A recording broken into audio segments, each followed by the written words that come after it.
বর্তমান রাজনৈতিক প্রেক্ষাপটে কথা বলা ঠিক না। যদিও একটা শোচনীয় অবস্থায় রয়েছে পুরো বাংলাদেশ, এই মুহূর্তে বললেও তেমন কিছু না, কিন্তু প্রেক্ষাপট অনুসারে বললে ভবিষ্যতে কোনো হ্যাসেল হতে পারে। কিন্তু আমরা কন্টেন্ট ক্রিয়েটার, আমাদের কথা বলতেই হবে, আমরা কথা বলবই প্ল্যাটফর্ম যতদিন আছে। তো যাই হোক, বাংলাদেশ প্রসঙ্গে কিছু কথা বলবো, বাংলাদেশের আন্দোলন প্রসঙ্গে কিছু কথা বলা হবে। সেটা হলো আন্দোলন, কোঠা আন্দোলনের রাজনীতি নিয়ে শুরু হয়েছিল। এখন কিন্তু সেই অবস্থানে, সেই জায়গায় বাংলাদেশ নাই। এখন এক দফা দাবিতে বাংলাদেশ আছে। আর বাংলাদেশ বলতে এই কারণেই, আগে ছাত্র আন্দোলন ছিল, তো ছাত্র আন্দোলনের ভিতরে দেখা গেছে ওখানে ওই সুযোগটাকে বিপরীত দল, আসলে এখানে দল বেদল নির্বিশেষে কথা বলতে চাই, যেটা জরিপে বা বর্তমান প্রেক্ষাপটে কোনো পক্ষপাতিত্ব না, যে কথাগুলো মনে হয় সেগুলো আর কি। তো সেটা কি, দল বেদল নির্বিশেষে এখন ছাত্ররা ইনভলভ হয়েছে, তাদের পরিবার ইনভলভ হয়েছে, চাকরিজীবীরা ইনভলভ হয়েছে, মানে ইনভলভ হইতে হইতে অনেক জায়গা থেকে মানে 80% জনগণ ইনভলভ হয়ে গেছে। 20% সাইলেন্ট পরিবেশও হয়তো বা আছে। এখন মিডিয়া বলেন, মানে যেটাই বলেন, এমন একটা বিষয় হয়ে গেছে যে দেশকে রক্ষা করো বা দেশের স্বার্থে বা এইভাবে ছাত্রদের উপর গুলি, বাসা থেকে ধরে নিয়ে যা, গণহারে গ্রেপ্তার, মানে সব মিলে এমন একটা পরিস্থিতির সিদ্ধান্তে গেছে এখন আর সেই কোঠা আন্দোলন ইত্যাদি নাই। এখন বিষয়টা হচ্ছে কি, এক দফা, এখন আইসে এক দফায় দাঁড়াইছে। এখন পরিবার যোগ দিছে, এখন মানে সকল শ্রেণীর লোক কম বেশি যোগ দিছে, আন্দোলনটা আরো মানে ব্যাপক হয়ে গেছে। তো এমন প্রেক্ষাপটে বিপরীত যার জায়গায় যে কেউ থাকতে পারে বা থাকতে পারতো বা আছে, তো বিপরীত যারা, তাদের তো আসলে এই সুযোগটা কাজে লাগানো দরকার, বা এই সুযোগটা কাজে লাগাচ্ছে, যার কারণে জিনিসটা আরো জটিল পরিবেশ হয়ে গেছে। তো এখানে একটা কথা বলার, সেটা হলো কি, যে আমাদের ছাত্ররা যখন আন্দোলন করছিল, এটা কোনো রাজনীতি না, আমাদের ভাই, আমাদের বোন, আমার বাংলার মানুষ, এটা কোনো রাজনীতি ছিল না, এটা ছিল একটা দাবি। তো এই দাবিটা একটা হাঙ্গামা, জ্বালাও, এই দাবিটা কোনো গ্রেপ্তার, এই দাবিটা মৃত্যুর মিছিল, এইভাবে রূপান্তর হয়েছে। রূপান্তর হওয়ার পরে যার কারণে পরিবেশটা ঘোলাইতে হইতে হইতে হইতে হইতে এখন এক দফা দাবিতে চলে আসে। জানি না বাংলাদেশের অবস্থান কোথায় যাবেন, নেত্রী কতদিন থাকতে পারবেন, সরকার কতদিন থাকতে পারবেন, বা কেউ আসবে কিনা, কেউ যাবে কিনা। তো টোটালি এমন একটা বিষয় যে এখানে মানে কনফিউজের ভিতরে আছে, এখনো কিছু বলা যাচ্ছে না। তা আমি যেটা ব্যক্তিগত চাই, যে প্রত্যেক জায়গার থেকে বুঝুন, বাংলাদেশ যদি ভালো থাকে আমরা থাকতে পারবো। তো বাংলাদেশ কীভাবে ভালো থাকে, কার নেতৃত্বে ভালো থাকে, কোনভাবে ভালো থাকে, এইগুলো বিষয়টা বুঝে যেন সবাই হয়। আর যা ঘটে গেছে তো গেছে, এটা ভুলান না। আর এই ভুলান না বিধায়ী যাতে কারণে এক দফা দাবিতে সবাই উপনীত হয়েছে।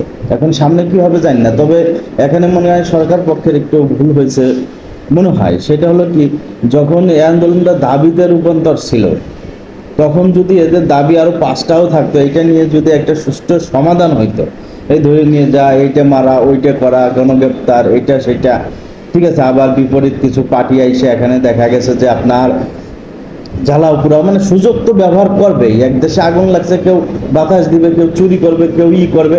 তা আমার জায়গা থেকে মনে হয় যে আমার ওইটা ভাবা উচিত ছিল যে সুযোগটা যেন না পায়, আমি এটা সিম্পলে সমাধান করি। তো বিষয়টা বিগত দিনের রাজনীতি, বিপরীত দল বা বিভিন্ন ক্ষেত্রে প্রশাসন দিয়ে বিভিন্নভাবে টেক কেয়ার করছে, বিভিন্নভাবে আপনার করছে, এগুলো প্রতিঘাত করছে বা ট্যাকেল দিছে, সমাধান করছে, বা প্রশাসন খাতি ঢালস্র হয়ে সরকারকে রক্ষা করে রাখছে। তো এই যে ছাত্র আন্দোলনের মেন ভুলটা যেটা আমার কাছে মনে হয়, যে এই ঢাল ব্যবহারটা তাদের উপরে হয়ে গেছে, বা ওই সময়ও এই ধরনের যদি গুলি আর এই ধরনের যদি এতদিন আন্দোলন গেল, তারপরেও অনেক কিছু হইল, এই ইতিবৃত্তান্ত এভাবে যদি না হইতো, সহজে সিম্পলে, এটা কোনো রাজনীতি ছিল না, আর এটা কোনো দল বেদল ছিল না, ছিল একটা ছাত্র আন্দোলন। এখন সমগ্র সব বেশি সবাই এর পক্ষে নেমে গেছে। কেমন যেন সবার ভিতরে দ্বিধাদ্বন্দ্ব, বা কেউ চাচ্ছে না, কেউ বুঝতে চাইতেছে না, মানে একঘেয়েমি একটা কাজ করতেছে। তো সেই সময় যদি আসলে মেনে নেওয়া হইতো, তাহলে এইভাবে অপর কেউ সুযোগও পাইতো না। আবার দেখা যাচ্ছে যে অনায়াসে ঠান্ডা হয়ে যেত, এখন এক দফা দাবিও কেউ দাবি করতো না, আর এইভাবে পরিবেশটা হইতো না। অত্যন্ত দুঃখ এবং কষ্ট, আমাদের সাধারণ মানুষ জীবনযাপনের অনেক কষ্ট হচ্ছে, বাংলাদেশের প্রচুর ক্ষতি হয়েছে। তারপরে ক্ষতি আসলে কার কথা কাকে বলবো, সরকারের ক্ষতি হয়েছে, যারা আন্দোলন করছে এদের কথা বলতে গেলে আপনার স্বাধীন পিরিয়ডের পরে এই ধরনের কোনো মিছিল, গ্রেপ্তার বা মানে যাই বলেন না কেন, কোনো কিছু হয় নাই। এই মনে হয় এত বৃহত্তম কিছু ঘটলো। তো ওখানে ভুলটা হয়েছে, প্রথম দিকে আন্দোলনের ক্ষেত্রে যদি মেনে নিত, তাহলে বাইরের কেউ সুযোগ পেতেন, এরকম পরিস্থিতিও আসতো না। তো সর্বোপরি চাই যে যে কোনো সমাধান আসুক। একটা কথা, আমরা সবাই ছাত্রের পক্ষে, বা বহিরাগত, বহির্গত বা বিভিন্ন দলীয়ভাবে যদি কোনো সেই ধরনেরই থেকে থাকে বা আছে, আমরা বুঝতে পারতেছি, আর এই সুযোগটা তারা নেবেই। তো বিপরীতে আমরা বা আমি থাকলেও নিতাম, এটাই প্রাকৃতিক নিয়ম। তো যা হওয়ার হয়ে গেছে, এখন সব মিলে এমন কোনো সলিউশন তৈরি করে এর সুষ্ঠু সমাধান করা যায়, তাহলে মনে হয় দেশটা অনেক শান্তি পেত। নাহলে সবাই ক্ষতিগ্রস্ত এবং ধ্বংসের দিকে আমরা এগিয়ে যাচ্ছি।